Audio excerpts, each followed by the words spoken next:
Purihin ang ating Diyos. But the fruit of the Spirit is love, joy, gentleness, long-suffering, goodness, meekness, patience, temperance. Oh, hallelujah. Tunay, Panginoon, salamat po sa iyong pag-ibig sa bawat sa po sa amin na iyong anak, na binigay mo ang iyong buhay upang kami na makasalanan ay magkaroon ng kapatawaran at iligtas sa tiyak na kapamakan. At ngayon, Panginoon, kami po ay narito dahil sa iyong biyaya. Malaya na sasamba sa iyo sa Espiritu at katotohanan, malaya na umawit sa iyo, magpuri sa iyo. Salamat po sa buhay na pinagkaloob mo po sa bawat sa po sa amin, Panginoon. Inaalay po namin ang aming buhay, Panginoon, para sa iyo. Salamat po, aming Ama, walati sa inyo. Purihin ang iyong dakilang pangalan. Hallelujah.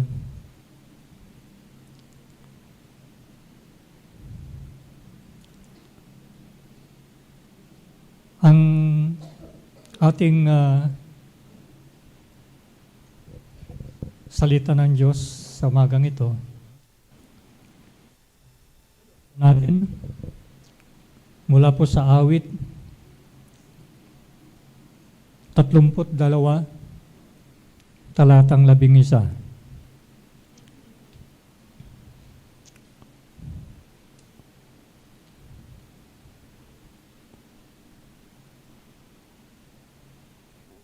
Sinasabi, magalak kayo sa Panginoon at magsaya.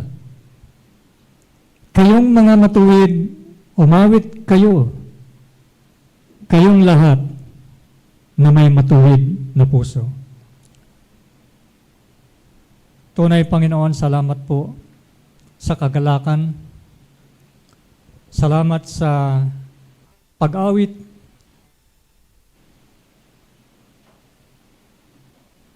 na mula sa puso ng bawat sa po sa amin, sapagkat kayo'y karapat-dapat, Panginoon,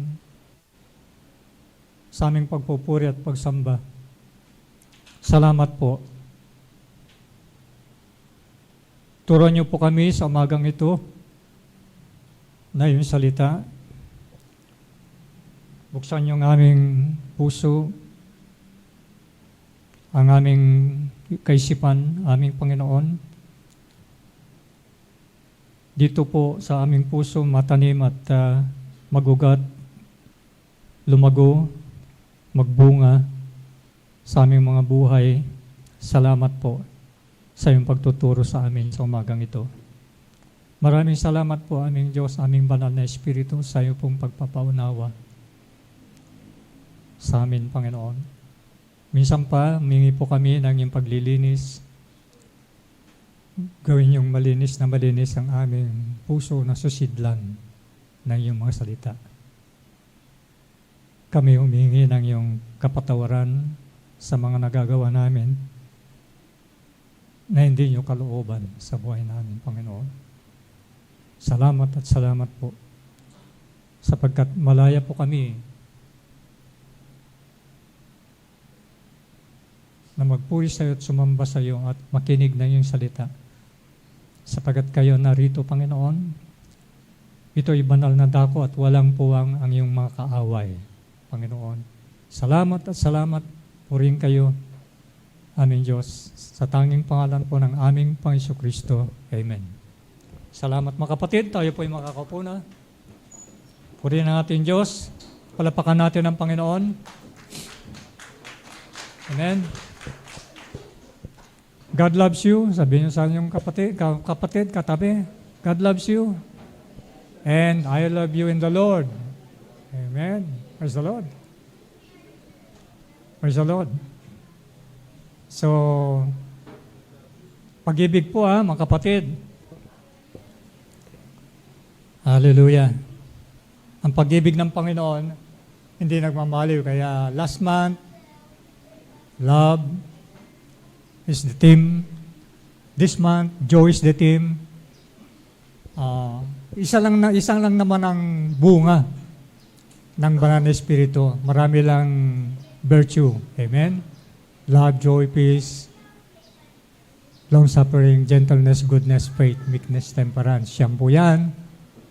Subalit isa lamang po. At dito, the highest virtue is love. Amen? Kaya kung may pag-ibig ka, kapatid, wala kang kaaway. Amen? At hindi rin mananaig ang kaaway sa buhay mo. Amen? Amen? Oh yeah, praise the Lord. Ayan. Joy. Ang pag-uusapan po natin ngayon, kagalakan. Ayan. Kagalakan. Okay. Dito sa ating talata, ang kagalakan ay nagagaling sa kapatawaran, di ba? Marami nang pinanggagalingan ng kagalakan. Love comes from obedience, love comes from faith, no? Pero pag-usapan po natin sa magang ito, love comes from forgiveness. Amen? Ayan. Nung una kayo makakilala sa Panginoon at tinanggap nyo ang biyaya ng kaligtasan, ng pagpapatawad ng Panginoon, ano ba yung nadama nyo sa puso ninyo? Kagalakan, di po ba? Amen? Oh. Hanggang ngayon po ba ay ligtas pa kayo, mga kapatid? Nasa inyo pa ang biyaya ng kaligtasan. Ibig sabihin, yung kagalakan hindi po nawawala. Amen? Hindi po nawawala yun. Kaya lang, minsan tayo po ay naobulon tayo, naapektuhan tayo sa mga sirkumstansya na hindi dapat. Hindi dapat. Mga kapatid. Ibig sabihin, mataas man, mababa, level up pa rin tayo. So, hindi po dahil sa circumstance. Well,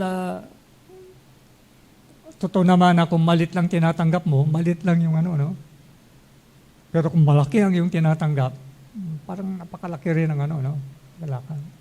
That's life. Subalit dito, si Haring David, although siya ay hinirang na hari, nasa kanya ng lahat. Tutusin, wala na siyang hanapin. At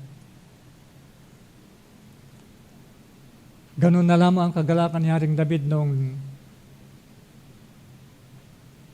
nakuha nila yung kaban, Antipan, the Ark of the Covenant. Halos sumayaw siya sa galak, sumayaw na hubuto. Parang wala na siyang inintindi. Sobrang kagalakan. Subalit narito siya, sa sinulat niyang awit na ito, sinabi niya, magalak kayo sa Panginoon at magsaya kayong mga matuwid. Umawit kayo, kayong lahat na may matuwid na puso. Yan. Yan si Haring David. Sinulat niya ito. This is a penitential psalm na kanyang sinulat, mga kapatid.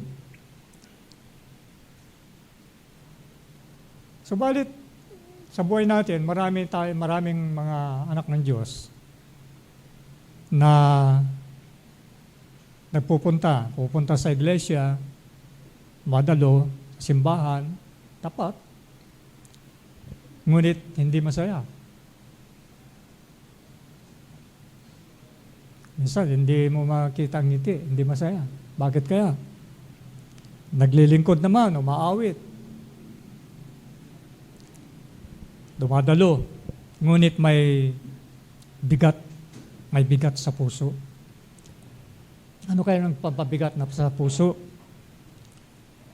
So, pinapaalala sa atin ng awit 32 na ang tunay na kagalakan ay bumabalik kapag ang ating relasyon sa Diyos ay naibabalik.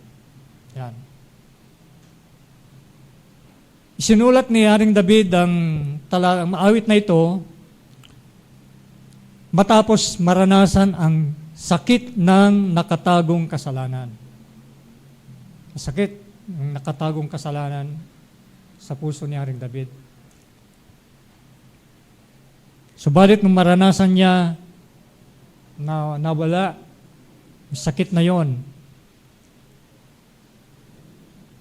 anong nangyari? Nagkaroon siya ng kaginawahan at kapatawaran. Ang talatang 11 ang pagdiriwang matapos ang pagsisisi, mga kapatid. Matapos ang pagsisisi.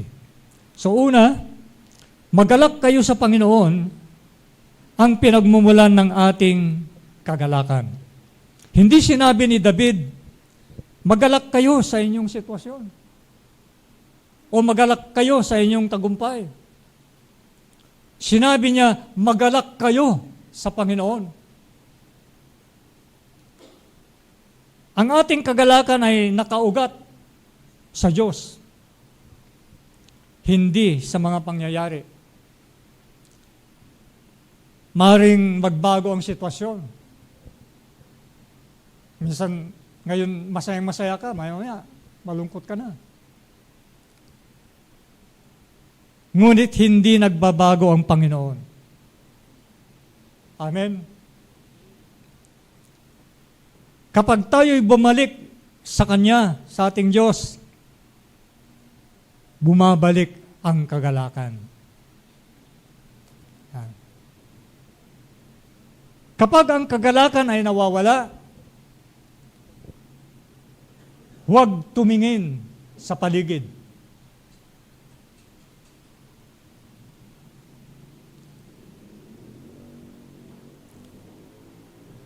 Tumingin muli sa Panginoon. Tumingin muli sa Panginoon na nagpapatawad at nagpapanumbalik.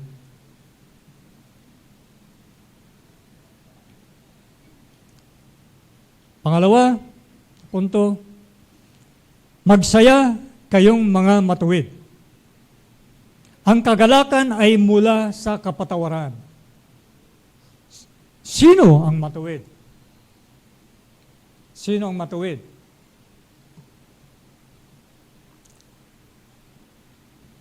Ang matuwid ay hindi ang walang kasalanan, kundi ang pinatawad. Ikaw ba'y pinatawad na ng Panginoon? Si David ay nagkamali. Talaga nagkamali. Sobrang pagkakamali ni David, ni Haring David. Hindi lang isa ang naging kasalanan ni Haring David.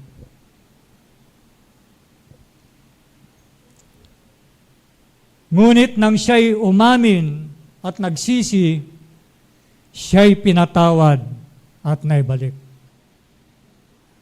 Hallelujah. Ang pagiging matuwid dito ay nangangahulugang matuwid ang relasyon sa Diyos. Matuwid ba ang relasyon mo sa Panginoon, anak ng Diyos?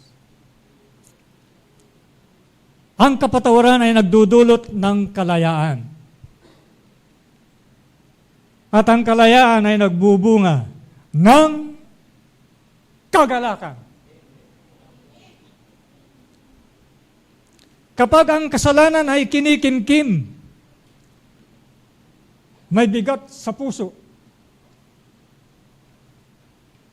Ngunit kapag ito'y inamin at isinuko sa Diyos, ang saya ay pumapalit sa bigat.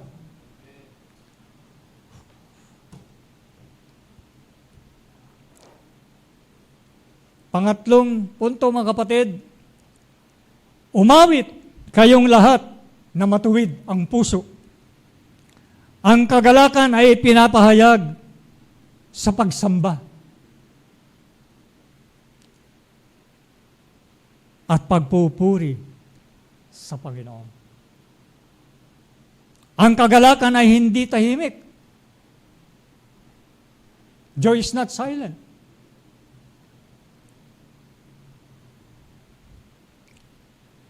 Ang pag-awit ay panlabas na pagpapahayag ng panloob na pagbabago. Ang matuwid, ang puso, ay nangahulugang taos-puso, hindi pagiging perpekto. Ang pagsamba ay likas na tugon ng pusong mapagpasalamat. Ang ating pag-awit tuwing linggo ay hindi lamang nakasanayan. Ito ay tugon sa awa sa habag ng Diyos.